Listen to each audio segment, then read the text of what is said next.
महाराष्ट्र के चुनावी महाभारत में सभी सियासी दल आंकड़ों की बाजीगरी में जुट गए हैं।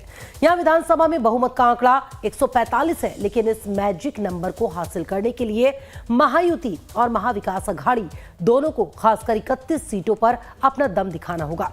कैसे, देखिए इस रिपोर्ट में।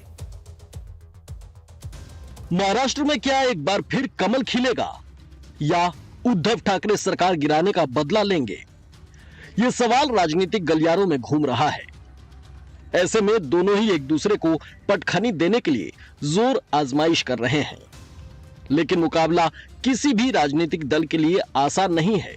महायुति की अगुवाई करने वाली बीजेपी हरियाणा चुनाव में जीत के बाद से उत्साहित है। महाविकास अघाड़ी लोकसभा चुनाव के नतीजों की बदौलत सत्ता में लौटने को बेकरार है। लोकसभा चुनाव में महागठबंधन ने महाराष्ट्र में 31 सीटें जीती थीं। वोट के आंकड़ों को देखें तो महाविकास अघाड़ी को 158 विधानसभा में बढ़त मिली थी। दूसरी ओर महायुति को लोकसभा में 17 सीटों से संतोष करना पड़ा था। ये गठबंधन 125 विधानसभा सीटों में आगे रहा था। जाहिर है, दोनों गठबंधनों के बढ़त में 33 विधानसभा सीटों का फर्क था। सत्ता की चाबी इसी आंकड़े में छिपी है।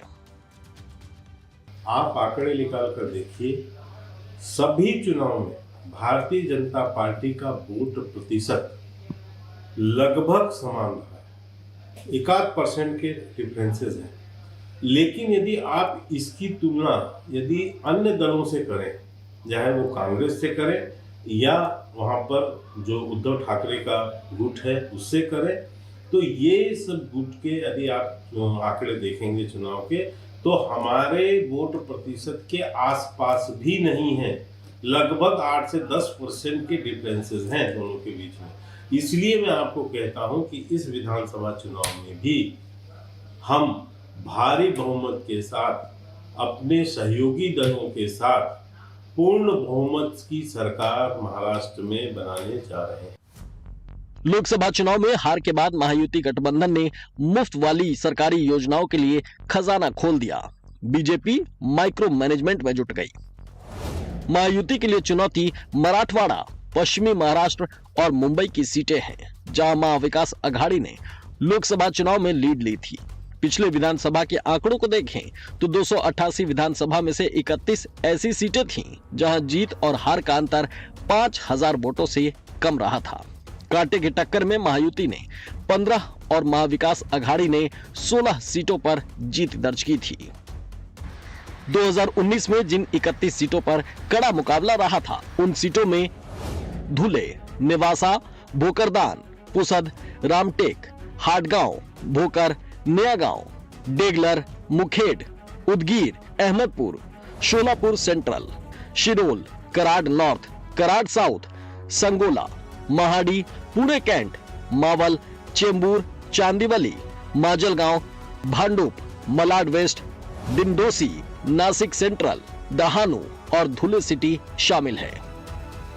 लोकसभा चुनाव के दौरान भी इन सीटों पर दोनों गठबंधनों के बीच जबरदस्त टक्कर हुई थी। वैसे तो लोकसभा और विधानसभा चुनाव में वोटिंग पैटर्न अलग अलग होते हैं, लेकिन वोटों के आंकड़े आने वाले नतीजों का संकेत दे रहे हैं। अगर हम लोकसभा की सीटों की विनिंग देखें और इस बार विधानसभा की सीटों में जो वोट परसेंटेज होगी विनर के लिए, वो और भी कम होगी। ये एक रेशियो तो निश्चित है। दूसरी, दो दलों में 4 पार्टियों में बटी हुई जो स्थिति थी वोटर की, वो और कंफ्यूज है, क्योंकि अब 6 पार्टियां हैं और 6 की अपनी अलग अलग आइडियोलॉजी है।